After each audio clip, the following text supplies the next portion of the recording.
வணக்கம். இது உங்கள் அதிரடி செய்திகள். தமிழகத்தின் இன்றைய வானிலை அறிக்கை பற்றி பார்க்கலாம். தமிழகத்தில் மழை வாய்ப்பு பொறுத்தவரை மேற்கு திசை காற்றின் வேக மாறுபாடு காரணமாகவும் தென்மேற்கு பருவமழையின் தீவிரம் காரணமாகவும் மழையானது பதிவாகி வருகிறது.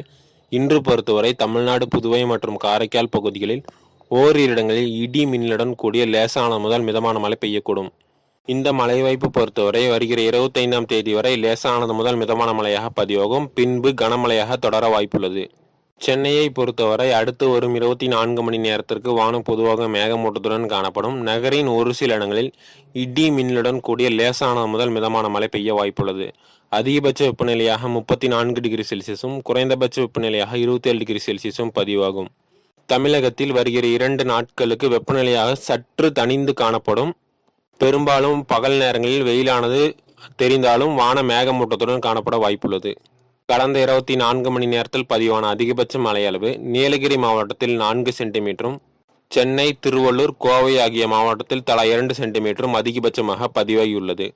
மீனவர்களுக்கான எச்சரிக்கை. மன்னார் வளைகுடா மற்றும் அதனையொட்டிய தென் தமிழக கடலோர பகுதிகளில் சூறாவளி காற்று 40 முதல் 50 கிலோமீட்டர் வேகத்தில் வீசக்கூடும்.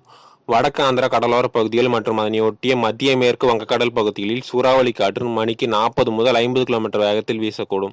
எனவே இந்த பகுதிகளுக்கு மீனவர்கள் செல்ல வேண்டாம் என அறிவுறுத்தப்படுகிறார்கள். தமிழகத்தில் வருகிற 25ஆம் தேதிக்கு முன்பதாக அறுவடை பணிகள் செய்து கொள்ளலாம். பின்பு கனமழையானது தொடர வாய்ப்புள்ளது. தமிழகத்தின் இன்றைய வானிலை அறிக்கை பற்றி பார்த்தோம். இது போன்ற செய்திகளை பெற்றுக்கொள்ள நம்ம சேனலை சப்ஸ்கிரைப் பண்ணுங்க.